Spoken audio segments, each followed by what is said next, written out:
The obscure Unsolved Mysteries Iceberg consists of hundreds of topics, from bizarre disappearances, alternative hidden history, some truly horrific cryptid encounters, to some of the most mind-numbing conspiracy theories. In this video, we'll be covering a number of them, diving from the surface to the darkest depths.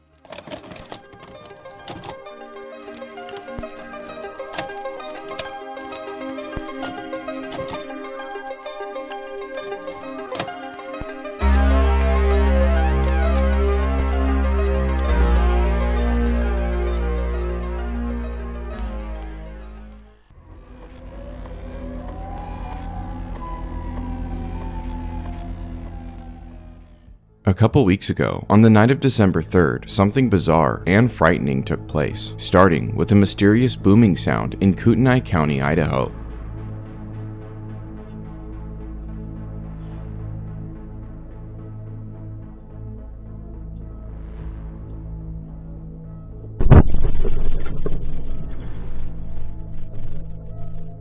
As you can see, there's a bright flash in the distance a few seconds before the shockwave hits the houses, so obviously there was some kind of explosion. But that night, the Idaho Tribune provided a statement from the Northern Lakes Fire Protection District, informing residents that all reports of fires or explosions were false, and that the glow in the sky were just lights from the Rathdrum power plant, continuing that the lights on the stacks at the power plant have been responsible for many false alarms over the years. Finally explaining that the emergency crews have not responded to any of the calls because no fires or explosions occurred. Another angle shows the same flash and must be some distance away, as the sound report is several seconds later,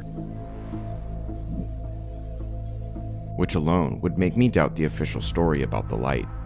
So, just an isolated incident? Not quite. About 20 minutes later, across the country in New Jersey, a porch camera caught this.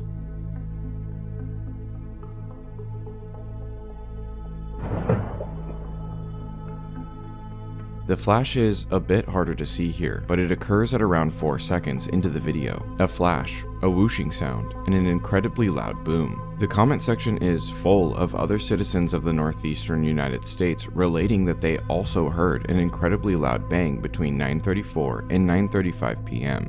Reports of the unsettling anomaly came from New Jersey, New York, Michigan, Pennsylvania, and even Alberta, Canada. Here's a clip featuring the same boom as New Jersey, along with its flash in Grand Rapids, Michigan. So, what could make a flash and loud booming sound all across the United States on a winter night? The first thing that comes to my mind would be some kind of experimental military aircraft breaking the sound barrier, but this anomalous event is only the most recent in a long history of mysterious booms, confusing and terrifying people, often with no explanation from authorities.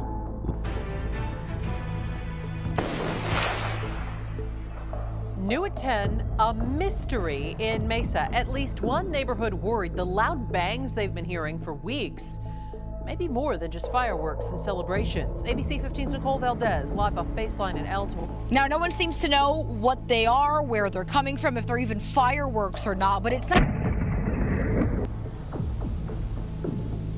These doorbell camera videos were posted to the Neighbors app last week, showing a flash of light and a loud booming sound. We've also seen reports of this across social media platforms, and I can tell you from personal experience, my neighborhood is rocked with these nightly explosions on almost a weekly basis, and these are not explosions from your garden variety fireworks. We checked in with the Bakersfield Police Department and the Kern County Sheriff's Office, but authorities tell us they are not currently working on any criminal complaints about this. It is not clear tonight what or who is causing them.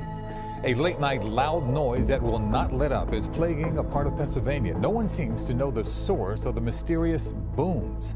Top investigators are now helping to unravel the mystery in Springfield Township, Haycock Township, Milford Township, and Quakertown. For some time, this has been a worldwide phenomenon. For decades, North Carolina's Outer Banks and New York's Catskill Mountains have been rattled by loud and mysterious booms known as the Seneca guns. Japan quakes with loud booms known as yan. Belgium calls them mist puffers. And in Italy, the noises are known as bronditi. But in the last few years, seemingly beginning in March of 2020, thousands of instances of the strange phenomenon have been reported, and a similarly mysterious, perhaps connected phenomenon has been heard all over the world.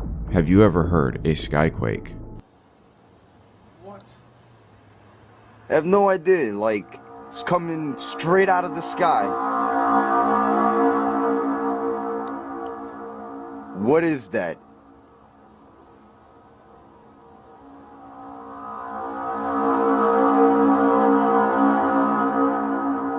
This for you YouTube people, you hear that?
So what are some of the proposed causes of the mystery booms? In coastal regions, large waves crashing on the beach or cliffs can create loud bangs. Big wave surfers often report hearing the noises while they are shredding the gnar. Some reports have surfaced in connections with tsunamis, sometimes alongside mysterious fireballs. This may indicate that both come from a belch of methane erupting from clathrate crystals on the ocean floor. Even sand dunes can reportedly cause a variety of low-level whispering, whistling, singing, humming, or even speaking sounds. Less commonly, but still reported, loud booming noises. Of course, military craft breaking the sound barrier can cause sonic booms, and meteor explosions can produce damaging loud booms as they explode through the atmosphere.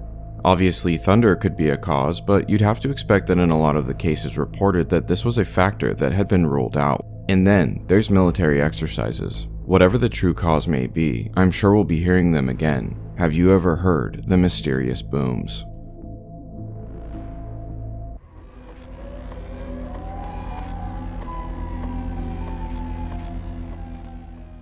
The definition of the uncanny valley effect is in aesthetics. The uncanny valley is a hypothesized relation between an object's degree of resemblance to a human being and the emotional response to the object. In simpler terms, if something looks extremely similar to a human, our senses can still determine that it's not, and our nervous system almost instinctually reacts with a fear response. This would have to be an evolved function for some reason, as the fear response is a survival mechanism. Could this mean that at some point, humans were not at the top of the food chain and had a predator that was capable of mimicry or shapeshifting? Indie game developer David Szymanski tweets, "One of the most frightening things I've ever heard is when someone pointed out that the existence of the uncanny valley implies that at some point there was an evolutionary reason to be afraid of something that looked human but wasn't. The modern definition of the uncanny valley effect seems to refer heavily to AI and robotic imposters, but that is only a modern application of our fear response. The Outsider by Stephen King does a frightful job of imagining how a predator like this could function.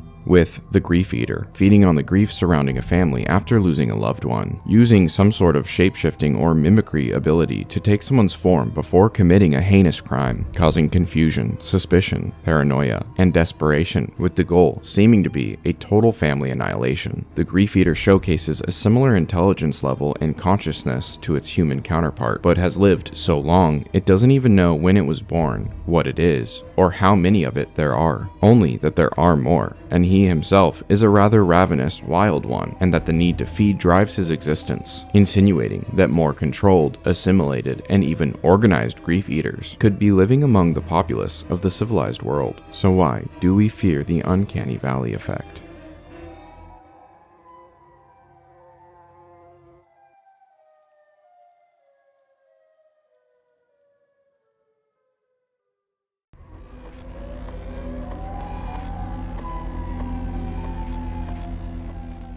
In June of 2014, Kenny Veach, under the username SnakebitMcGee, left a comment under a YouTube video titled "Son of an Area 51 Technician." The comment read, "This ain't nothing. I'm a long-distance hiker. One time, during one of my hikes out by Nellis Air Force Base, I found a hidden cave. The entrance to the cave was shaped like a perfect capital M. I always enter every cave I find, but as I began to enter this particular cave, my whole body began to vibrate. The closer I got to the cave entrance, the worse the vibrating became. Suddenly, I became very scared and hightailed it out of there. This was one of the strangest things that ever happened to me."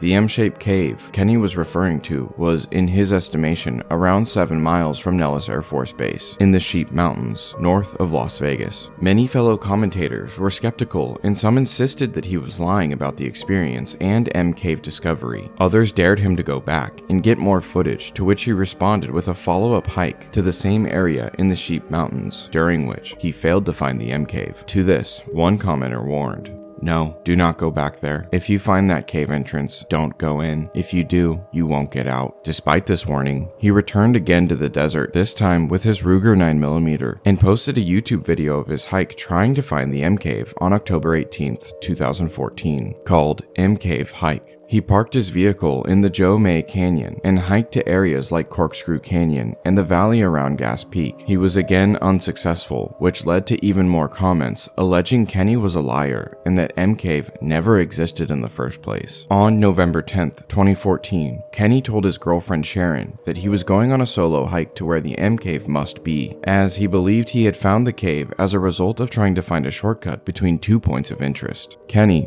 was never seen again.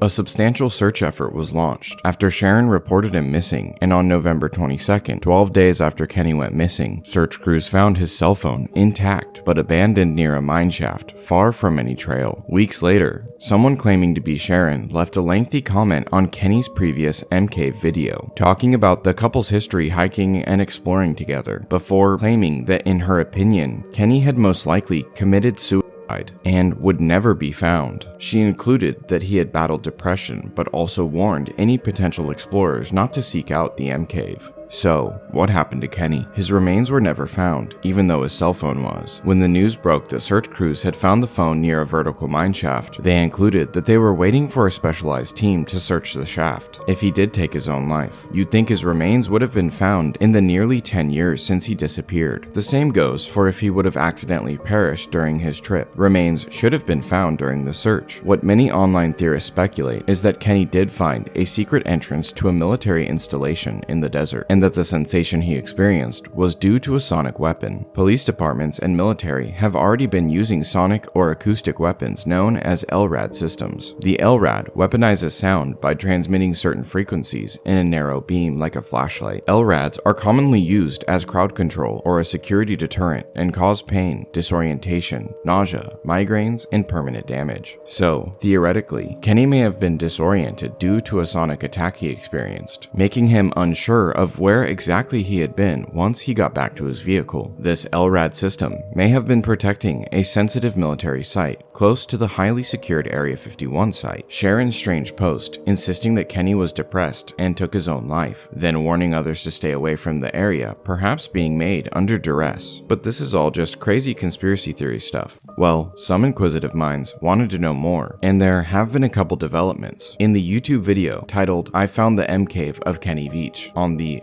Exploring Abandoned Mines and Unusual Places channel, the creator finds an M-shaped cave that seems to be very shallow or perhaps collapsed. Inside the cave, he finds very old wooden planks and even an old Area 51 sign that seems to be authentic, if not extremely convenient. But what I find most interesting about this video, shortly before the video ends, the man pulls a nail out of the stone wall of the cave, then shows a deep, dark crevice in the wall, at which point he feels, and the camera audio picks up, a strong, consistent flow of air coming up and out of the crevice.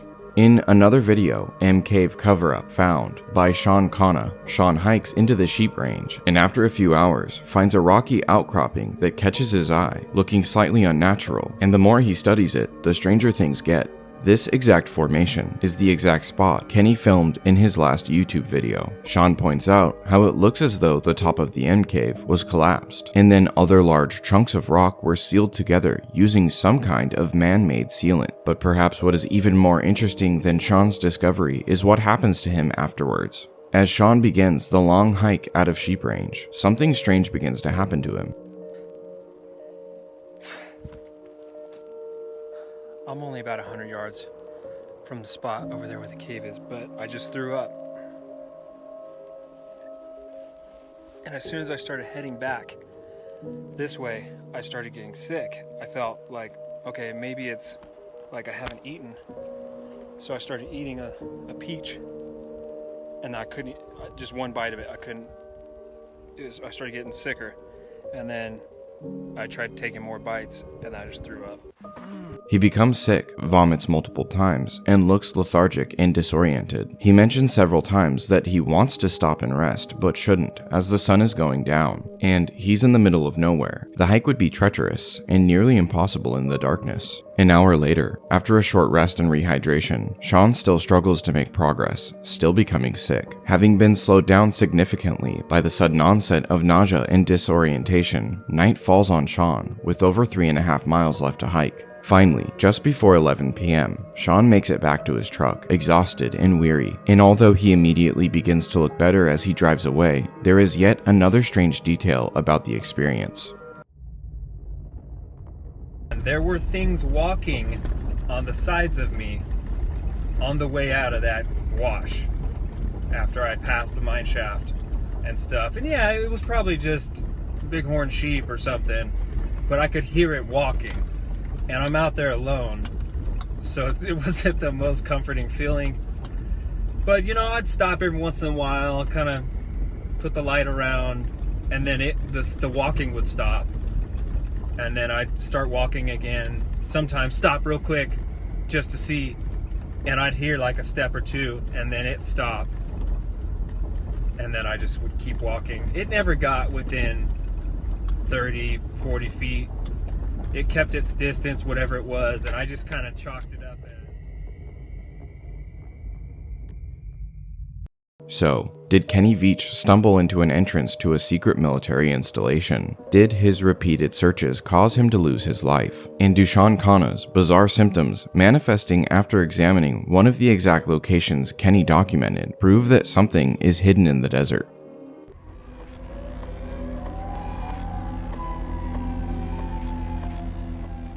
2012, a German news outlet wrote about a bizarre archaeological discovery made during an excavation in Egypt. The discovery was a mummified, presumably human finger. The strangest part was, the finger was over 15 inches long, or roughly the size of a 6-foot-tall male forearm. Based on the measurements, the creature would be 5 meters, or over 16 foot tall. The publication detailed that this massive finger was discovered in 1988 in a pyramid hundreds of miles northeast of Cairo. Swiss entrepreneur Gregor Spory came across an unidentified grave robber who showed him this ancient relic. The finger was kept in a knapsack wrapped in several rags and linens. Gregor was allowed to examine, measure, and take photos, but the grave robber considered the finger a priceless artifact and refused to sell it. Gregor describes there being a musty smell as the finger was unwrapped and the tip of the finger had split and was growing mold. It was a dark brown color, but overall well preserved. Gregor returned to the area in 2009, some 30 years later, but unsurprisingly, was unable to relocate the man he had studied the finger with so long ago. Many theorists claim we are the survivors of a global cataclysm, and that our accepted historical timeline is rife with inaccuracies and intentional omissions. Roman historian Flavius Josephus wrote in 79 AD of the European wars of old, describing giants taking part in these wars, often turning the tide of battle, quite literally standing a full man above the rest, inspiring horror among the ranks of their enemies. Even our own modern soldiers allegedly faced off against a red-headed giant in the mountains of Afghanistan in 2006, in a now classified but fairly credible encounter.